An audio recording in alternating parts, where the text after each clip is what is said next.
পক্ষে সম্ভব হচ্ছে না। সেই জন্য আমার নিজেরই আমি অত্যন্ত দুঃখিত বোধ করছি। বাংলাদেশ একটা অত্যন্ত সবচেয়ে জটিল একটা রাজনৈতিক সময়ের মধ্যে দিয়ে যাচ্ছে। এই সময়টার মধ্যে আমাদের যে কাজটা আমাদের উপর পড়েছে, সে কাজটা হচ্ছে যে ভবিষ্যতের বাংলাদেশকে আমরা যেন আমাদের স্বপ্নের মতো করে দেখতে পারি, সেই বিষয়টাকে কতটা স্থির করা যায়, নির্ধারণ করা যায়। আজকে যে প্রশ্নগুলো সামনে এসছে, আমি খুব সংক্ষেপে চলে আসছি সামনের দিকেই। প্রশ্ন এসছে যে আপনার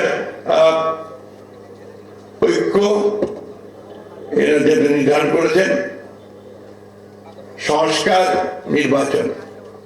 আজকে 53 বছর পরে, এটা আমাদের দুর্ভাগ্য জাতিগত হবে যে 53 বছর পরে আজকে আমাদেরকে এই বিষয়গুলো নিয়ে আলোচনা করতে হচ্ছে। আমাদের খুব ভালো হতো যদি আমরা প্রথম থেকেই এই বিষয়গুলো নিয়ে কাজ করে একটা জায়গায় এসে পৌঁছতে পারতাম।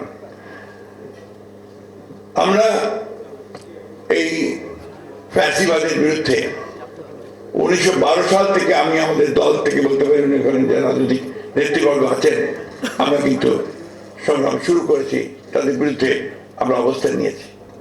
সেই সময়ে আমাদের অনেক রাজনৈতিক নেতাকে হত্যা করা হয়েছে, অনেক রাজনৈতিক নেতাদেরকে পঙ্গু করা হয়েছে, কারাগারে দেওয়া হয়েছে, এবং দীর্ঘ বছরগুলো ধরে আমরা যারা ফ্যাসিবাদের বিরুদ্ধে সংগ্রাম করছিলাম, আমরা কিন্তু সেই লড়াইটা করছি। আমার দলের কথা আমি বলতে পারি, যেটা আমার বলা উচিত বলে মনে করি, সেটা হচ্ছে আমাদের দলেই আমার 60 লক্ষ মানুষের বিরুদ্ধে মিথ্যে মামলা রয়েছে। আমাদের 700-র উপরে নেতা কর্মীকে গুম করে দেওয়া হয়েছে, প্রায় 20,000-এর উপরে বেশি মানুষকে আপনার হত্যা করা হয়েছে। আয়না ঘরের কথা আপনারা সবাই জানেন। ফাঁসি দেওয়া হয়েছে বিশিষ্ট রাজনৈতিক নেতৃবর্গকে। এই একটা অবস্থার প্রেক্ষিতে আমরা কিন্তু কখনো থেমে থাকিনি। আজকে যে কথা হচ্ছে সোচ্চার হওয়া, সেই সোচ্চার আমরা প্রথম থেকে থাকার চেষ্টা করেছি। তখন আমরা অনেককেই আমাদের সাথে পাইনি, এখন আমরা তাদেরকে সামনে দেখছি, আমাদের খুব ভালো লাগছে, আমরা আরো বেশি অনুপ্রাণিত বোধ করছি। সংস্কার ব্যাপারটা আমরা অত্যন্ত আন্তরিক।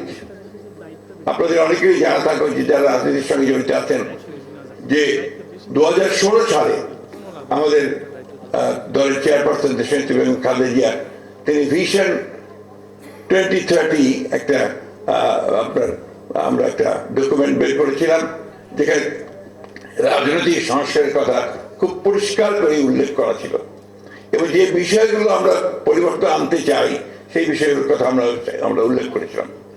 সেখানেই আজকে যে বিষয়গুলো একদম সামনে চলে এসছে, যে আপনার প্রধানমন্ত্রী এবং প্রেসিডেন্টের যে ক্ষমতা, তার ভারসাম্য রক্ষা করা, এক ব্যক্তি যেন দুইবার আসতে না পারেন প্রধানমন্ত্রী হিসেবে, সে বিষয়টাকে নিশ্চিত করা, এবং একই সঙ্গে আপনার যে 2 কক্ষ বিশিষ্ট পার্লামেন্ট, এইটা কিন্তু তখনই, অর্থাৎ 2016 সালেই আমরা কিন্তু এই বক্তব্যটা নিয়ে এসেছিলাম। আমরা এটা আলোচনার জন্য দিয়েছিলাম, জনগণের সামনে পেশ করেছিলাম। পরবর্তীতে 2022 সালে আমি তখন জেল চলে গেলাম, আমরা বেশ অনেকেই জেলে গেলাম।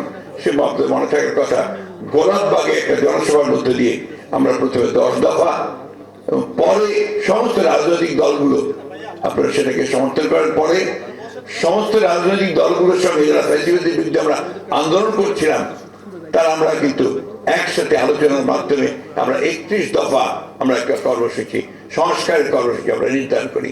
এখানে মান্না আছেন, জুনায়েদ সাকি আছেন, আমার অন্যান্য রাজনৈতিক বন্ধুরা আছেন, তাদের সঙ্গে আলোচনা করি।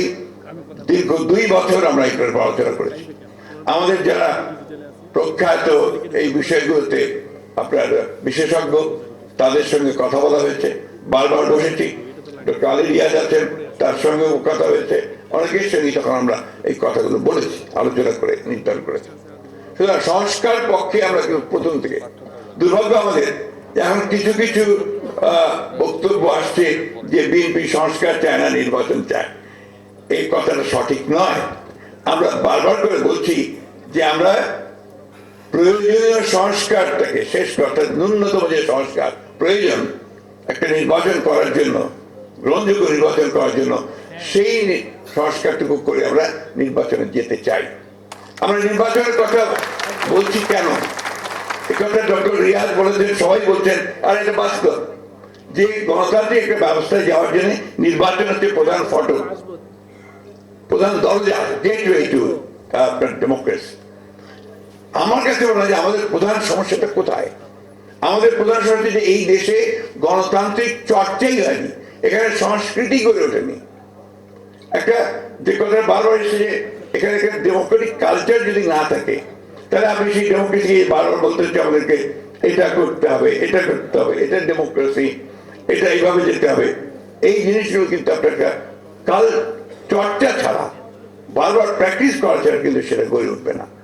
ইম্পোজ করে কোনো কিছু করা সম্ভব হবে না। আপনি যেমন আমি বলি, কেয়ারটেকার গভর্নমেন্ট সিস্টেম আমরা 3টে ইলেকশন করেছি। এই 3টে ইলেকশন, প্রত্যেকটি ইলেকশন কিন্তু একটা চালকে ভালো হয়েছে এবং গ্রহণযোগ্য হয়েছে। অর্থাৎ কেয়ারটেকার সিস্টেম আপনার মানুষ গ্রহণ করেছে এবং তারা সেটাকে অত্যন্ত জরুরি মনে করেছে, এটা মানুষের কাছে। একইভাবে আমরা যদি প্রেসিডেন্সিয়াল ফর্ম অফ গভর্নমেন্টে চলে যেতাম, বড় কিছু যেতাম, সেটা ওই মুহূর্তে কিন্তু জনগণ সেইভাবে গ্রহণ করতো না, আমার কাছে মনে হয়েছে। আমি আপনার তাত্ত্বিক নই, আমি কোনো আপনার রাজনীতি কোনো বিশেষজ্ঞ নই, আমি একেবারে মাঠ কর্মী একজন। আমি পৌরসভার চেয়ারম্যান থেকে আমার রাজনৈতিক জীবন শুরু করেছি। অর্থাৎ একেবারে তৃণমূল পর্যায়ের মানুষগুলোর সঙ্গে আমি কাজ করে করে আমি এই পর্যায়ে এসেছি। আমার যেটা ধারণা যে আপনি জনগণকে বাদ দিয়ে কোনো কিছু করা সম্ভব হবে না, আপনার জনগণকেই তৈরি করতে হবে আপনাকে। অর্থাৎ আমরা আজকে যে প্রক্রিয়া চলছে আমি স্বাগত জানাই, কিন্তু আমি একটা অনুরোধ করবো, আজকে যারা কমিশনগুলোতে আছেন তারা জনগণের সঙ্গে ইন্টারেক্ট করার ব্যবস্থাটা রাখবেন। ডক্টর রিয়াজ বলেছে যে তাদের কাছে 1 লক্ষের উপরে বিভিন্ন প্রস্তাব এসছে, খুব ভালো কথা। এট দি সেম টাইম আমি যেটা মনে করি যে তারা যদি, আমি শুনেছি যে তারা তাদের প্রস্তাবটাকে তৈরি করে গভর্নমেন্টের হাতে দেবেন এবং গভর্নমেন্ট তখন আপনার পলিটিক্যাল পার্টিগুলোর সঙ্গে বসবেন। ওনারাই যদি আগে পলিটিক্যাল পার্টিগুলোর সঙ্গে বসতেন, আমার মনে হয় সেটা বোঝা আরো ইফেক্টিভ হতো, আরো ভালো হতো, এটা আমার কাছে মনে হয়। এখন গভর্নমেন্ট বসবেন, গভর্নমেন্টের সঙ্গে আলোচনা হবে, আলোচনা আরো সময় লাগবে। যত বেশি সময় যাবে আমার কাছে মনে হয়, আমাদের কাছে মনে হয় যে সমস্যাগুলো তত বাড়বে। আসল জায়গায় তো প্রবলেম তো অন্য জায়গায়, আপনি এগুলো ইমপ্লিমেন্ট করবেন কাদের দিয়ে? আপনার প্রশাসন, গভর্নমেন্ট মেশিনারি, সেই গভর্নমেন্ট মেশিনারি তো পুরোপুরি হবে এখনো ফ্যাসিবাদের আপনার মধ্যে আছে, এতটুকু পরিবর্তন হয়নি। একটা ফাইল নড়েন, আপনার ছাত্রদের যারা আহত হয়েছে তাদের চিকিৎসার ব্যবস্থা কোথায় আটকে আছে খুঁজে বের করে দেখবেন এই ফাইল দিয়ে আটকে আছে, প্রবলেমটা ওইখানে হয়ে আছে। এই বিষয়গুলোতে আমাদেরকে ধরতে হয়। ডক্টর দেবপ্রিয় এখানে আছেন, ডক্টর মুস্তাকও বলেছেন, মুস্তাকও বলেছেন যে কাঠামোটা যদি না থাকে, সেই কাঠামো না থাকে আমরা ওপর থেকে শুধু চাপিয়ে দিই, আমরা দ্রুত কোনো কিছু করতে পারবো না। তাই আমাদের স্ট্রাকচারটাকে ঠিক করতে হবে, প্রতিষ্ঠানগুলোকে ঠিক করতে হবে। সেই প্রতিষ্ঠানগুলোকে যদি আমরা গণতন্ত্রের উপযোগী করে গড়ে তুলতে পারি, তাহলেই আমরা গণতন্ত্রকে সফল করতে পারবো। মন মানসিকতাটা খুব বড় জিনিস, মাইন্ডসেট। আমার তো মাইন্ডসেটই হয়েছে যে যে কথাটা কিছু করে আগে ডক্টর মুস্তাক বলেছেন, আমার খুব ভালো লেগেছে যে একটা বন্দোবস্ত তো ছিল, টাকা দেবো, কাজ করিয়ে নেবো, ভালো, সমস্যা নাই। কিন্তু এখন তো আপনি অন্য সিস্টেমে যাচ্ছেন, তো সেই মাইন্ডসেটটা তো তৈরি করতে হবে। ওই তৈরি করার জন্য আপনার চর্চা দরকার। আমাকে গণতন্ত্রকে চর্চা করতে, ভুল হবে, ত্রুটি হবে, কিন্তু ওর মধ্যে দিয়ে আপনাকে ডেমোক্রেটিক সিস্টেমকে কাজে নিয়ে যেতে হবে, আগে সামনের দিকে নিয়ে যেতে হবে। আমি বক্তব্য দীর্ঘ করবো না, কারণ এখানে আরো আছেন, অনেকেই বক্তব্য করবেন। শুধু একটা কথা বলতে চাই, খুব জরুরি কথা আমার কাছে মনে হয়েছে, যে আমাদের 71কে ভুলে না যাই। 1971 সাল, এটাকে যেন আমরা কখনো ভুলে না যাই। আমরা যেন এই যে তারপরে ধারাবাহিক গণতন্ত্রের যে সংগ্রাম, লড়াই 71-এর পর থেকে, সেই সংগ্রাম প্রত্যেকেই আমাদের মনে রাখা দরকার। এবং সেই লড়াইয়ের মধ্যে দিয়ে আজকে আমরা ছাত্রদের ত্যাগের মধ্য দিয়ে, তাদের আত্মত্যাগের মধ্যে দিয়ে আজকে আমরা এই জায়গায় এসে উপস্থিত হই। সুতরাং আমরা আপনাদেরকে এটুকু নিশ্চয়তা দিতে পারি, বলতে পারি যে আমাদের দলের পক্ষ থেকে আমরা সব সময়ই গণতন্ত্রের সংস্কারের পক্ষে, অর্থাৎ গণতন্ত্রে পৌঁছানোর জন্য প্রয়োজনীয় সংস্কার তার আমরা পক্ষে, তার জন্য আমরা কাজ করেছি, করব ভবিষ্যতে। কিন্তু একই সঙ্গে আমরা মনে করি যে জনগণকে বাদ দিয়ে কোনো কিছু করাই, উপর থেকে আপনার চাপিয়ে দিয়ে কোনো কিছু করা যাবে না।